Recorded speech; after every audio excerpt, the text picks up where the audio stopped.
Hello everyone, this is Dr. Surya. Today we are going to deal about fluid statics. What does this fluid statics means? Fluid statics is nothing but the force applied by fluids at rest.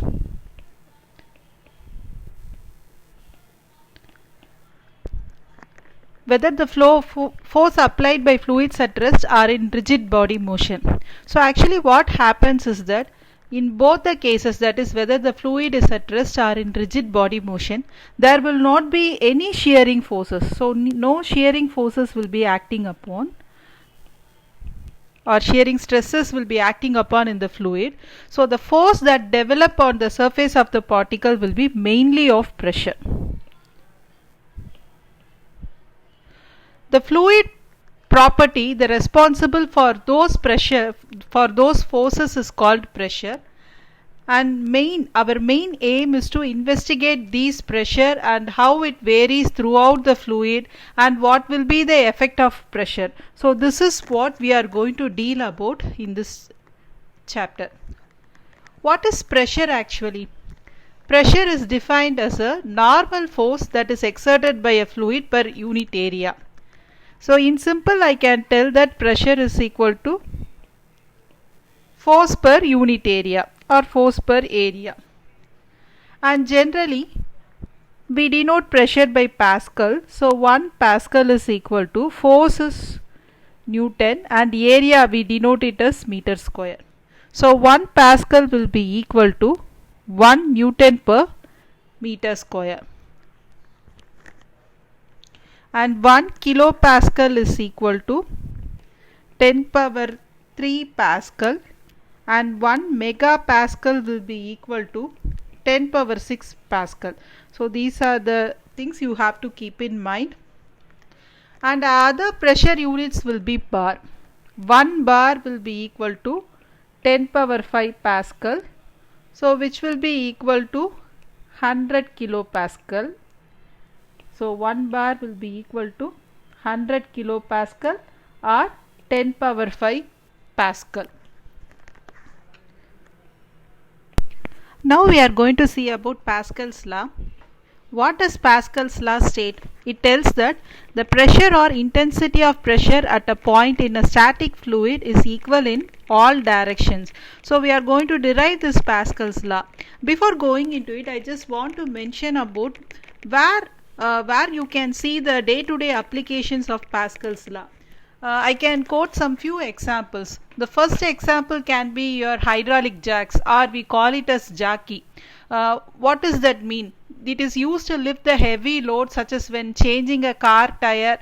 When the handle is pressed down, automatically you can use this jockey and you can change your tire. So that is one example which works on the principle of Pascal's law. And second one is hydraulic brakes. So where do we use this? We use in our day-to-day life. We are using in cars, trucks and motorcycle. So how do they work? They work in such a way that a liquid calls a brake fluid. There will be a brake fluid inside your motorcycle or car. So it transmits the pressure through pipes. So from the brake pedal, when you apply some pressure on that brake pedal, automatically it will transmit the pressure through pipes, and then automatically your wheel of the vehicle is getting stopped. This also works using the principle of your Pascal's law. And another one example will be your hydraulic pumps. So we are using it in our day-to-day life. Okay. So this is also the example of the Pascal's law. So in everyday life we are applying this Pascal's law. Now we are going to the derivation. We are going to consider an arbitrary fluid. So arbitrary fluid is something like we can call it as an uncontrollable fluid element. So which is of some wedge shape. So this is a wedge shape element.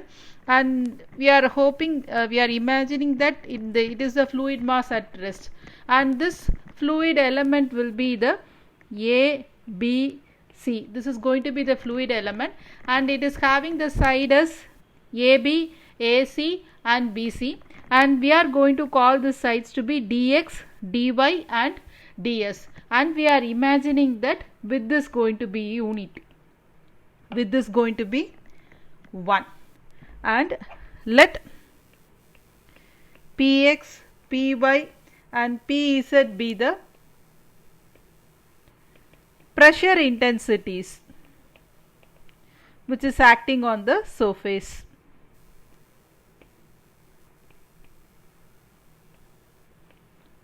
AB, AC and BC.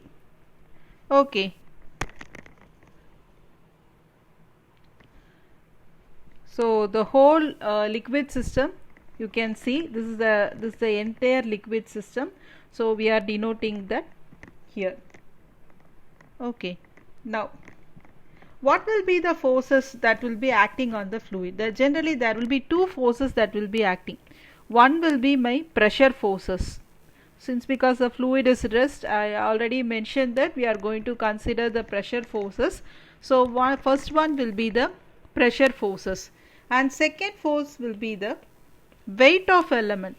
So each and every particle or thing or whatever it is, weight will be acting on it. So we are going to consider that weight of the element. So two forces are acting on it. So generally the forces that are acting on the element are pressure forces and weight of the element. Okay, now what are the forces on pressure? On each and every phase we are going to determine.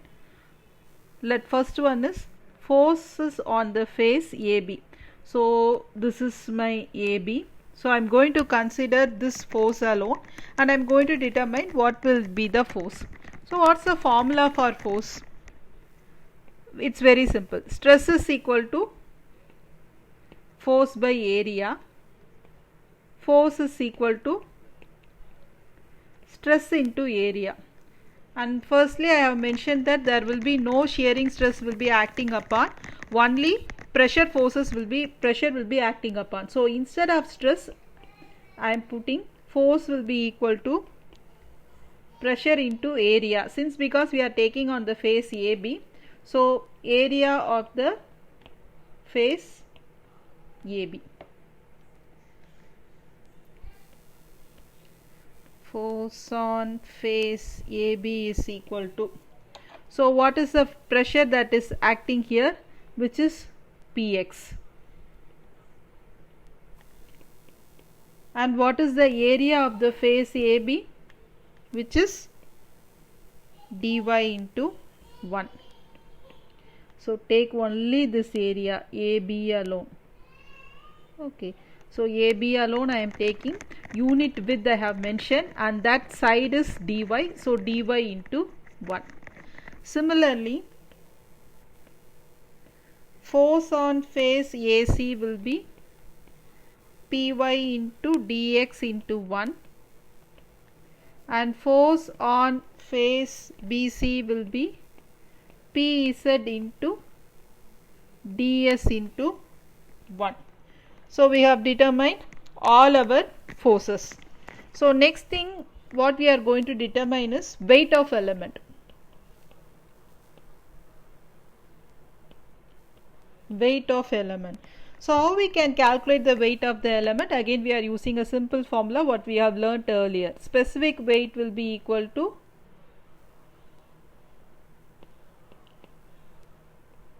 weight by volume.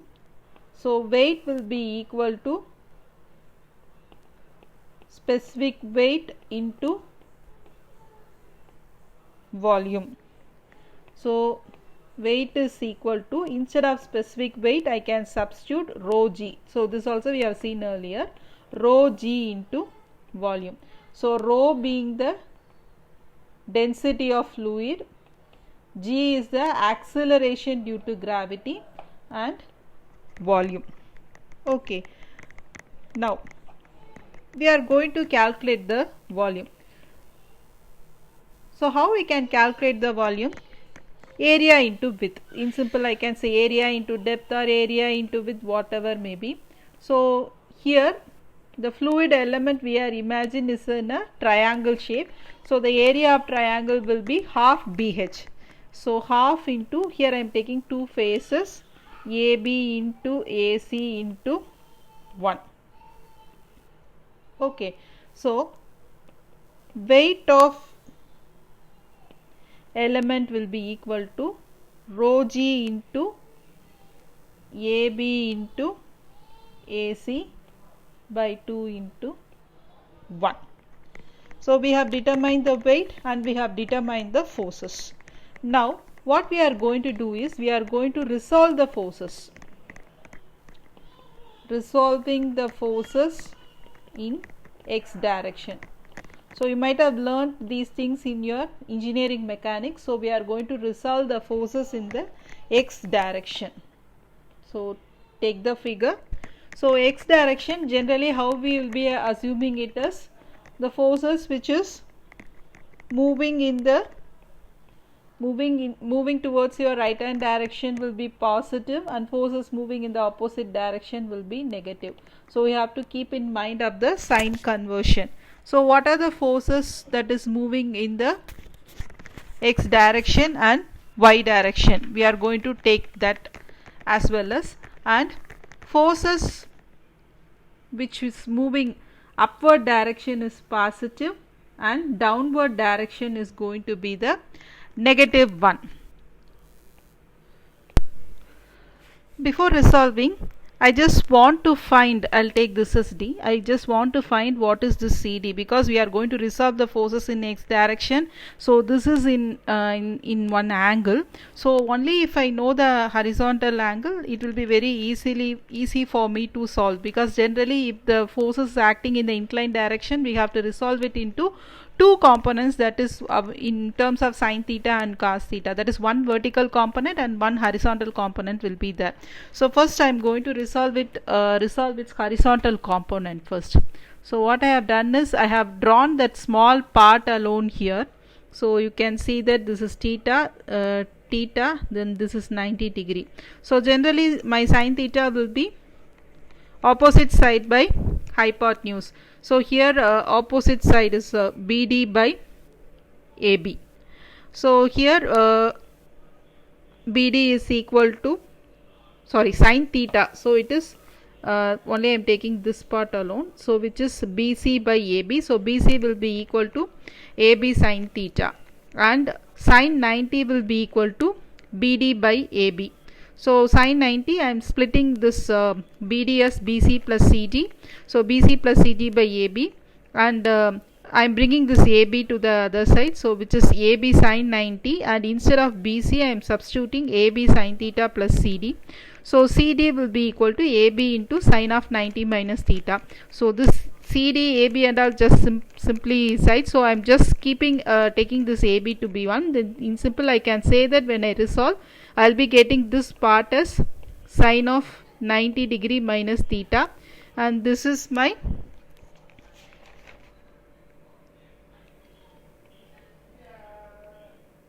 PS into ds into 1. So keep that in mind. Now we are going to resolve the forces in x direction. So what I have told earlier, the forces that is acting towards right hand side will be the denoted as positive sign. So here px into dy minus dy into 1 is on positive side. So this is going to be my one horizontal force, and another horizontal forces, as I mentioned earlier, this inclined force we have resolved already into a horizontal component. So that will be Pz into ds into 1 into sine of 90 minus theta. We have calculated already. And since because this weight and this will be acting in the downward direction, so it will be a negative one. So which is px into dy into 1 minus pz into ds into 1 sine of 90 minus theta is equal to 0. Now what is sine of 90 minus theta? Sine of 90 minus theta is nothing but cos theta. So px into dy into 1 minus pz into ds into cos theta is equal to 0. Now we are going to get the value of cos theta. So now again I am going back to this thing. So which is I am taking this angle, that is ABC alone I have drawn separately here. So AB I am just taking it to, it's a replica, so I am just simply I am taking it to be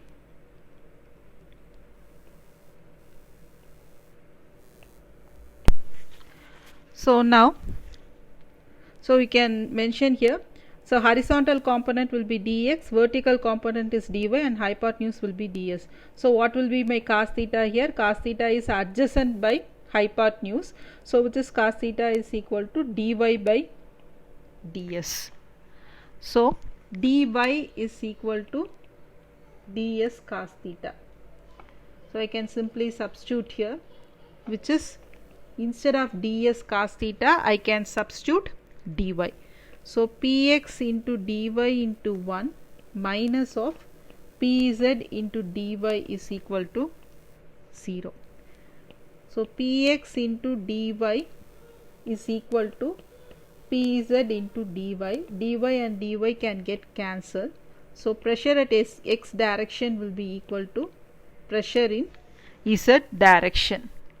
So next one is we are going to resolve the forces in y direction.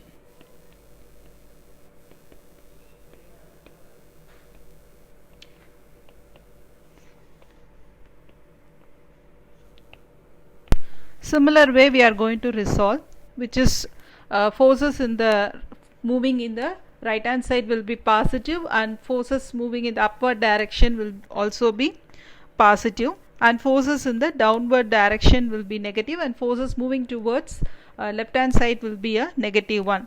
Here py into dx into 1 minus of pz into ds into, there we have seen sine of 90 minus theta, here it will be cos of 90 minus theta.